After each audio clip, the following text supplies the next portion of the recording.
Hi friends, welcome to London Tamil kitchen. இன்றைக்கு நான் coconut butter cake செய்ய போகிறேன். கோகோனட் பட்டர் கேக் எப்படி செய்கிறேன்னு சொல்லி ஸ்டெப் பை ஸ்டெப் பார்ப்போம் வாங்க.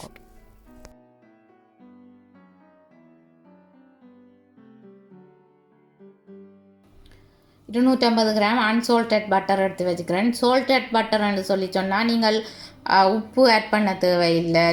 இது அன்சால்டட் பட்டர்ன்னு சொல்லி சொன்னபடியாக நான் 2 ஸ்பூன் சால்ட் போடுவேன். 250 கிராம் செல்ஃப் ரைசிங் ஃப்ளவர் எடுத்து வச்சுக்கிறேன். நீங்கள் பிளேன் ஃப்ளவர் யூஸ் பண்ணுறேன்னு சொல்லி சொன்னால் 2 டீஸ்பூன் பேக்கிங் பவுடர் போடணும். 100 கிராம் டெசிகேட்டட் கோகோனட். நீங்கள் ஃப்ரெஷ் தேங்காயில் திருவினது யூஸ் பண்ணுறேன்னு சொல்லி சொன்னால் பாதி தேங்காயை திருவி நல்லா வெயிலில் காய விட்டு எடுத்து யூஸ் பண்ணணும். 4 எக் எடுத்து வச்சுக்கிறேன். மீடியம் அல்லது லார்ஜ் சைஸ்ன்னு சொல்லி சொன்னால் 4 எக் எடுக்கணும். ஸ்மால் சைஸ்ன்னு சொல்லி சொன்னால் நீங்கள் 5 எக் எடுக்கணும். 1 டேபிள் ஸ்பூன் வெனிலா தேவை. 2 table spoon Maggi coconut milk powder எடுத்து வச்சுக்கிறேன். அல்லது நீங்கள் 3 டேபிள் ஸ்பூன் மில்க் யூஸ் பண்ணலாம், அல்லது வார்ம் வாட்டரும் யூஸ் பண்ணலாம். 250 கிராம் கேஸ்டர்ட் சுகர் எடுத்து வச்சுருக்கிறேன். 4 டேபிள் ஸ்பூன் வார்ம் வாட்டர் விட்டு இந்த மேகி கோகோனட் மில்க் பவுடரை கரைச்செடுக்கிறேன். இது விட்டால் கேக் நல்ல கோகோனட் வாசம் வரும். டெசிகேட்டட் கோகோனட்டை நீங்கள் எந்த சூப்பர் மார்க்கெட்லேயும் வாங்கலாம். இது எல்டியில் இருக்கிற டெசிகேட்டட் கோகோனட் 200 கிராம் 99 pence. ஒரு மிக்சிங் பவுல் எடுத்து பட்டரை க்யூப்ஸாக வெட்டி போட்டிருக்கேன். அப்போ தான் பட்டர் பீட் பண்ணுறதுக்கு ஈஸியாக இருக்கும். எடுத்து வச்சுருக்கிற கேஸ்டர்ட் சுகரை போடுறேன். 2 ஸ்பிஞ்ச் உப்பு போடுறேன். இனி பீட் பண்ண போகிறேன்.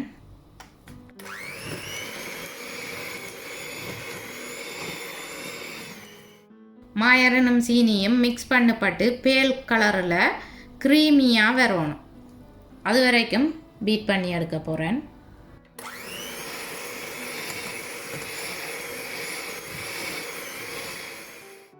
இப்போ பார்த்தீங்களன்னு சொல்லி சொன்னால் மாயரனும் சீனியும் நல்லா க்ரீமியாக வந்துட்டுது. அதோட கலரையும் பார்த்தீங்களன்னு சொல்லி சொன்னால் பேல் கலராக வந்துட்டுது, லைட் கலரில் வந்திருக்குது. இனி நான் எக் ஆட் பண்ண போகிறேன். எக்கில் இருக்கிற இந்த வெடுக்க எடுத்துட்டு தான் நான் போட்டு பீட் பண்ண போகிறேன். இங்கே இந்த வெள்ளையாக தெரிகிறது தான் வெடுக்கு. இதை எடுத்து வீசிட்டு தான்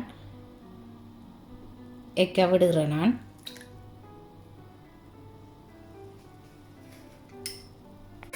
ஒன் மினிட் பீட் பண்ணி எடுக்கிறேன்.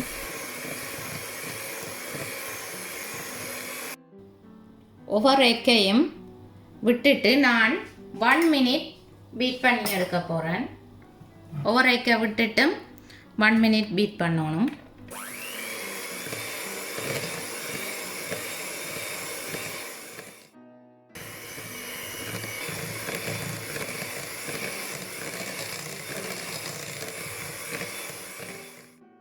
ஒன் டேபிள் ஸ்பூன் வெனிலா விடுகிறேன். இனி சீனி கரைந்தனைக்கும் நல்லா பீட் பண்ணி எடுக்க போகிறேன்.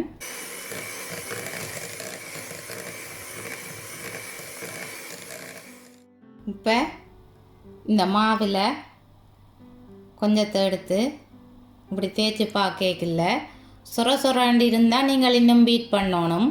இது ஸ்மூத்தாக இருக்குது. அப்போ இப்போ சீனி கரைஞ்சிட்டுது.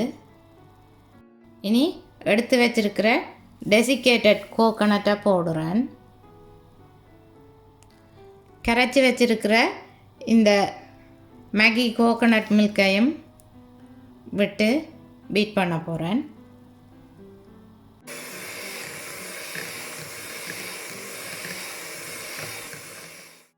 இந்த டிஷ்ஷின் சைட்டில் பிறண்டு இருக்கிற மாயரன் எல்லாத்தையும் வலிச்சு உள்ளுக்கு போட்டு பீட் பண்ணணும். ஏனெண்டா அதில் சுகர் கரையாமல் இருக்கும். பிறகு நீங்கள் பேக் பண்ணிக்க கேக்கின் மேல் பக்கம் வந்து சுகர் வந்து கரையாமல் இருந்து சின்ன சின்ன குட்டி குட்டி பள்ளம் மாதிரி இருக்கும். அப்போ நீங்கள் சைட்டை வலிச்சு விட்டு அடிச்சிங்களன்னு சொல்லி சொன்னால் தான் அந்த சீனி கரைஞ்சி கேக் வந்து மேலே அழுத்தமாக இருக்கும்.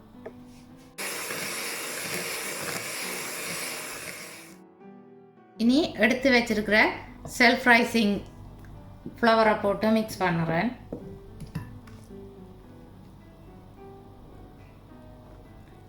நாங்கள் இந்த மாவை கன நேரம் பீட் பண்ண தேவையில்லை, இப்படியே கட்டி இல்லாமல் மிக்ஸ் பண்ணி விட்டா சரி.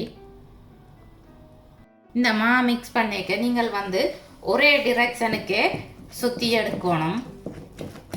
சைட் மாறி சுத்தாமல் இப்படி ஒரே சைட்டாகவே சுற்றி எடுக்கணும்.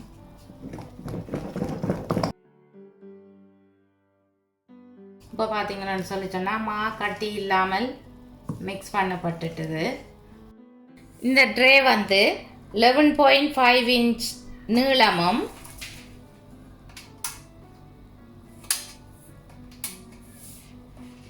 9.5 இன்ச் அகலமும் இருக்குது. டீப் வந்து 2 இன்ச்சை விட கொஞ்சம் கூட இருக்குது. இந்த ட்ரேக்கில் தான் நான் பேக் பண்ண போகிறேன். ட்ரேக்கில் க்ரீஸ் ப்ரூஃப் பேப்பர் போட்டு வச்சுருக்கிறேன்.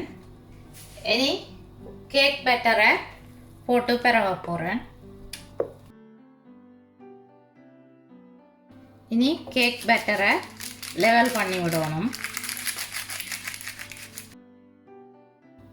இப்போ கேக்கை லெவல் பண்ணிட்டேன்.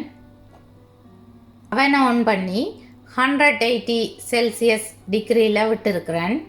செட்டிங் வந்து மேலேயும் கீழேயும் ஹீட் வரத்தக்க மாதிரி விட்டுருக்கிறேன்.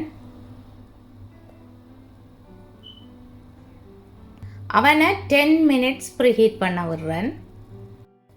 10 மினிட்ஸ் ஆச்சு. நான் வந்து இந்த கேக் ட்ரேயை பொட்டம் ரேக்கில் வைக்கிறேன். நீங்கள் ஃபேன் செட்டிங்கில் விட்டு இருக்கிறீங்கன்னு சொல்லி சொன்னால் நீங்கள் மிடில் ரேக்கில் வைக்கலாம். இனி நான் 30 மினிட்ஸ் பேக் பண்ணி எடுக்க போகிறேன். 30 மினிட்ஸ் ஆச்சது.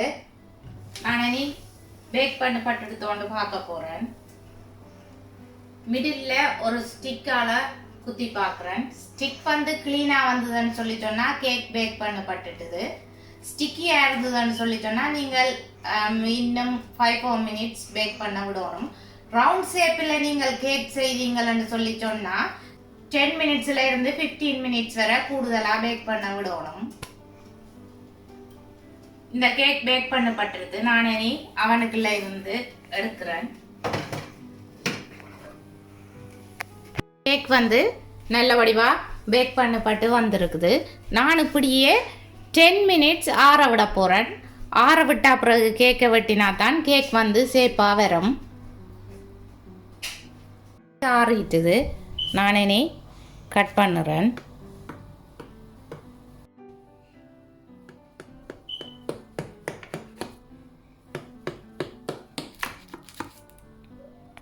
எவ்வளோ சாஃப்டாக வந்திருக்குன்னு பாருங்க.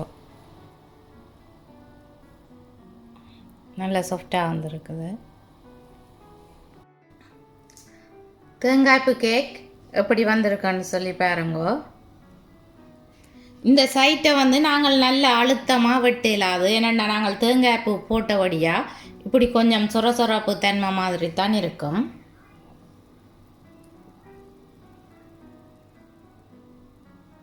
நீங்களும் இந்த கோகனட் பட்டர் கேக்கை ட்ரை பண்ணி எப்படி வந்தேன்னு சொல்லி எனக்கு கமெண்ட் போடுங்கோ. என்னுடைய வீடியோஸ் உங்களுக்கு பிடிச்சிருந்தா லைக் பண்ணுங்கோ, ஷேர் பண்ணுங்கோ, கமெண்ட் பண்ணுங்கோ. ப்ளீஸ் மறக்காமல் என்னுடைய சேனலை சப்ஸ்கிரைப் பண்ணுங்கோ. மீண்டும் இன்னும் ஒரு அமேசிங்கான ரெசிபியில் உங்களை சந்திக்கும் வரை உங்களிடமிருந்து விடைபெறுவது உங்கள் மதி. பாய்.